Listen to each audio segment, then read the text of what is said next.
नमस्कार, dream 11 presents cricket धमाका खेलो दिमाग से में आपका स्वागत है। जैसे ही मुकाबला खत्म होता है वैसे ही हम हाजिर होते हैं और आपको बता दें कि केकेआर ने अपना मुकाबला जीत लिया है एसआरएच के खिलाफ 6 विकेट से।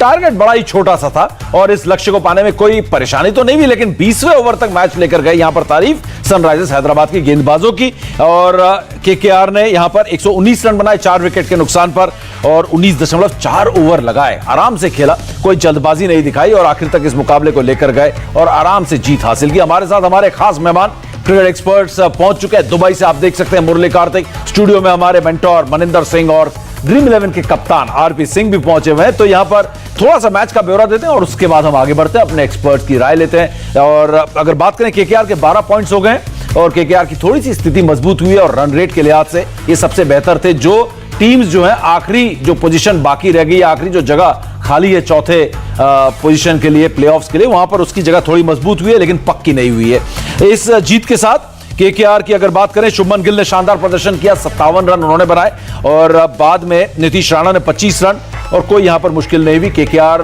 के लिए बहुत ही अहम मुकाबला था, फिसल नहीं सकते थे यहां पर और इस मुकाबले की अहमियत को देखते हुए जिस तरीके से केकेआर ने प्रदर्शन किया है, कहना होगा कि सही मौके पर सही प्रदर्शन। और पहली प्रतिक्रिया यहां पर हमारे ड्रीम 11 टीम के मेंटोर मन्नीपा जी से। हाँ, बिल्कुल पूरा टाइम लिया उन्होंने, क्योंकि उन्हें भी पता है कि नेट रन रेट का जहाँ तक सवाल है उनका काफ़ी पॉजिटिव में है, प्लस में है। मैच जीतना बहुत ज़रूरी था, किसी तरह की कोई स्लिप ना हो जाए, इसीलिए पूरा टाइम लिया। अदरवाइज थोड़ा जल्दी भी खत्म करते तो शायद वो नेट रन रेट और ऊपर हो सकता था।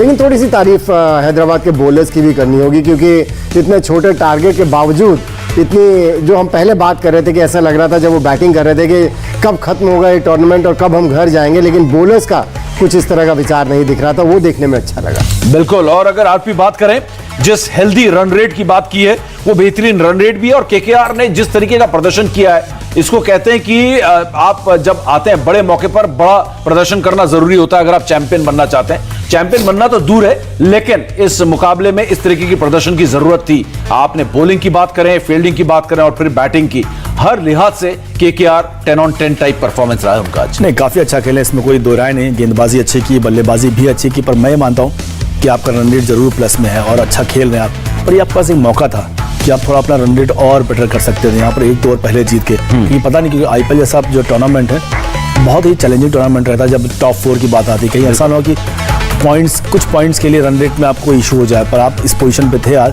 कि आप बेटर तरीके से अपना रन रेट कर सकते हैं। अभी नो डाउट उनका प्लस में है और आई एम श्योर कोई दिक्कत होगी भी नहीं। जी हाँ, पर क्यों मौके छोड़े, वो चीज देखनी होगी। बिल्कुल। और अगर बात करें आज के इस जीत के पॉइंट्स टेबल पर, नेट रन रेट की, सीधा आपको दुबई लेकर चलते हैं। मुरली कार्तिक हमारे साथ है, इंतजार कर रहे हैं, वो भी सुन रहे थे मन्नीपा जी और आरपी क्या बोल रहे हैं। लेकिन कार्तिक अगर बात करें तो केकेआर ने इस प्रदर्शन से कहीं ना कहीं ये जरूर बताया कि वो बड़े दावेदार हैं प्लेऑफ्स के लिए।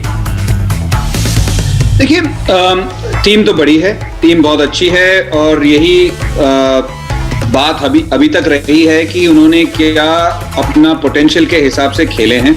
ये जरूर है कि आपने, जैसे मन्नी भैया ने कहा, पहले सुनिश्चित किया कि हमें पहले जीतना है और तारीफ करनी होगी सनराइजर्स हैदराबाद की, क्योंकि बॉलर्स के वजह से वो इतने टाइम से चलते आ रहे हैं। आप जितने भी प्रदर्शन उठा लीजिए, जितने भी पिछले जो एडिशंस उठा लीजिए माफ कीजिए, सनराइजर्स के जो बॉलर्स हैं वो सबसे ज्यादा उनके कारगर सिद्ध हुए हैं, तो उस वजह से उनकी टीम अभी तक अच्छी रही है।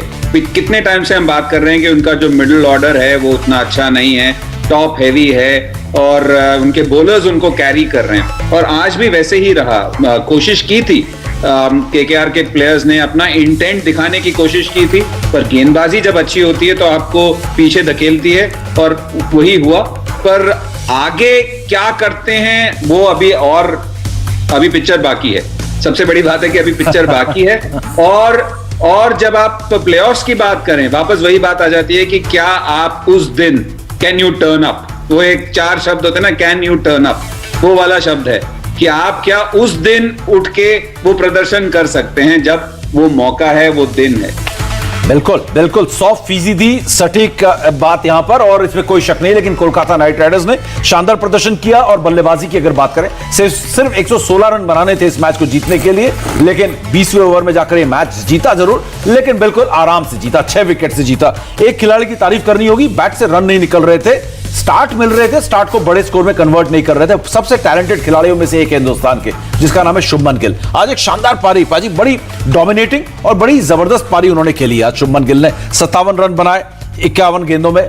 मौके के मुताबिक जिस तरीके की पारी चाहिए थी, पिच थोड़ी सी मुश्किल थी। हम आप यही बात कर रहे थे आरपी से भी कि शुभमन गिल जैसा खिलाड़ी ऐसे पिच में, ऐसे मौकों में बहुत जरूरत होती है, और वो उन्होंने साबित किया। कभी कभी वेकअप कॉल की भी जरूरत होती है कुछ खिलाड़ियों को, क्योंकि अब ऐसे खिलाड़ी रन्स बनाने लगे हैं। अगर ऋतुराज की बात करें, कितनी कंसिस्टेंटली परफॉर्म कर रहे हैं। वेंकटेश अय्यर का ये पहला सीजन है, लेकिन उन्होंने बड़ा इंप्रेस किया है सभी लोगों को।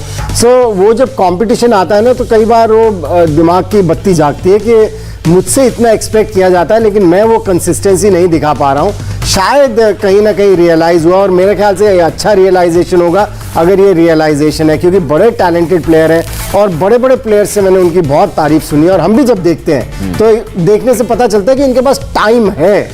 सो लेट्स होप कि ये जो एहसास हुआ है ये अब कंसिस्टेंसी में तब्दील होगा। बिल्कुल, ये बात तो है। थोड़ी सी बैटिंग की और बात करके हम रुक करेंगे केकेआर की गेंदबाजी की तरफ भी, क्योंकि सिर्फ 115 रन पे रोक देना सामने वाली टीम को कोई मजाक नहीं है। अच्छी गेंदबाजी केकेआर के गेंदबाजों ने की, और वो भी ये ध्यान रखें, इस मैच को आपने 6 विकेट से जीता। आपके सबसे जो ताबड़तोड़ खिलाड़ियों में से एक है पूरे आईपीएल का, एक ऐसा खिलाड़ी जिसका रुतबा है, जिसका खौफ है, कहीं ना कहीं डर है कि सामने वाली टीम में ये ना चल जाए, जिसका नाम है आंद्रे रसल। वो नहीं है इस टीम में, लेकिन इसके बावजूद भी इस तरीके की जीत आरपी, ये एक केकेआर की ताकत को बता रहा है। ये मायने रखता है, आपकी टीम यूनिटी बताता है कि आपकी टीम अच्छे लय में भी है और अच्छे पॉजिटिव इंटेंट के साथ खेले। जो हम यंग युवा खिलाड़ियों की बात करें, इसमें नीतीश लेकिन राणा वेंकटेश और आज त्रिपाठी नहीं चले, लेकिन हाँ, पर अच्छी टीम की खासियत यही होती है समीप की, हर दिन तो आपके जो प्लेयर एक ही प्लेयर परफॉर्म नहीं कर सकता है। बिल्कुल, कई ऐसे मैच होते हैं जहाँ पर किसी और प्लेयर को हाथ ऊपर करना पड़ता है कि नहीं आज मेरा टर्न है। आज जो हमारे इन्फॉर्म प्लेयर्स कह लीजिए या जो कंसिस्टेंट प्लेयर हैं वो उतना अच्छा नहीं कर पाए, जिसमें आज हमारा करना पड़ेगा, क्योंकि हमसे भी उतनी उम्मीद रखेंगे। हम भी इस टीम का पार्ट है, हमारा भी रोल उतना ही बड़ा है, जिसमें शुभमन गिल का मैं नाम लूँ। उन्होंने अच्छी बल्लेबाजी की, रन बड़ा ज़्यादा नहीं था, लेकिन ऐसे रन पे भी आपको पार्टनरशिप लगानी पड़ती है, और ये वहाँ पे किया। नीतीश राणा ने आज कोशिश जरूर की यहाँ पर दिखाया, क्योंकि नीतीश राणा अगर पहले चाहिए आप आज इस साल छोड़ के, तो हमेशा रीढ़ की हड्डी थे बैटिंग डिपार्टमेंट की। बिल्कुल, इस साल उतना कुछ खास नहीं कर पा, पर उन्होंने भी आज कोशिश की एक पार्टनरशिप लगाई जाए, तो ओवरऑल पार्टनरशिप का गेम था आज। बिल्कुल सही समय पर वो आ रहे हैं और फॉर्म में आ रहे हैं सही समय पर, और मॉर्गन से भी अब उम्मीद है कि बड़े रन बनाए। आज तो मौका नहीं था एंड मॉर्गन के पास, लेकिन कार्तिक अगर इस गेंदबाजी की बात की जाए केकेआर की, शाकिब के आने से हमने देखा ताकत मिली है। आंद्रे रसल के गैर मौजूदगी के बावजूद भी केकेआर में वो घबराहट या फिर वो थोड़ी सी होता है ना, टीम डगमगा सी जाती है, आपका इतना इंपैक्ट प्लेयर चले जाता है, वो बात नहीं नजर आई। देखिए, मनी भैया ने अभी जब हम बात कर रहे थे पहले, तो बहुत अच्छी बात की कि पिछले 2-3 दिन से वो कहे जा रहे हैं कि शकीब अल हसन को होना चाहिए। आप ना भूले कि जितना जो अंतरराष्ट्रीय क्रिकेट होता है, पिछले 2-3 साल से शकीब अल हसन सबसे बेहतरीन आईसीसी के हरफन मौला खिलाड़ी हैं, और कोई कारण है। जब आप बांग्लादेश के लिए खेलते हुए इतने बड़े आप स्टेज पे आप परफॉर्म करते हैं और आपका नाम है, तो उसका मतलब यह है कि आप अपनी गेंदबाजी से आप विकेट निकालते हैं या जो भी करते हैं टीम के लिए काम करते हैं, उसके अलावा रन बनाते हैं। आंद्रे रसल भले ही एक इम्पैक्ट प्लेयर हैं, पर जब भी वो आप देख लीजिए, उनकी गेंदबाजी उतनी नहीं है जो शकीब अल हसन से आपको 4 ओवर हमेशा मिलेंगे। आप उनसे पावर प्ले में डलवाएंगे, आप उनसे मिडिल ओवर्स में डलवाएंगे, और अंत में भी आप वो 16वें 17वें ओवर में गेंदबाजी करते हैं। और वो ऐसे प्लेयर हैं जो कंसिस्टेंटली परफॉर्म करते हैं। भले ही विकेट ना मिले, आप ये नहीं उनसे उम्मीद करेंगे कि उनके गेंदबाजी से रन जाएंगे। और उसी हिसाब से जब बल्लेबाजी की बात होती है, तो आपको पता है कि वो बल्लेबाजी करते हैं। आप ना भूलें कि विश्व कप में उन्होंने शतक लगाया था बांग्लादेश की तरफ से, तो वो एक बड़े प्लेयर हैं, तो उनको छोड़ना मुझे लगा नहीं कि कभी छोड़ना चाहिए था। इनफैक्ट मुझे याद है कि मैंने पूछा भी था अभिषेक नायर से, जब हम वो एक इंटरव्यू कर रहे थे, तो मैंने पूछा आपने इस विकेट पे, शारजा जैसे विकेट पे या वैसे भी किसी भी विकेट पे आप उनसे गेंदबाजी करवा लीजिए, क्योंकि मन्नी भी आप बता सकते हैं। तो ऐसे नहीं है कि वो बिशन सिंह बेदी और मनिंदर सिंह की तरह गेंद घुमाते हैं, पर वो T20 के हिसाब से इतनी बेहतरीन गेंदबाजी करते हैं कि आपको पता है मार नहीं पड़ेगी उनको। तो उस लिहाज से वो बहुत बड़े प्लेयर हैं और उनका खिलाना बनता है। आपको आंद्रे रसल नहीं है और 4 ही आप ओवरसीज खिला सकते हैं, तो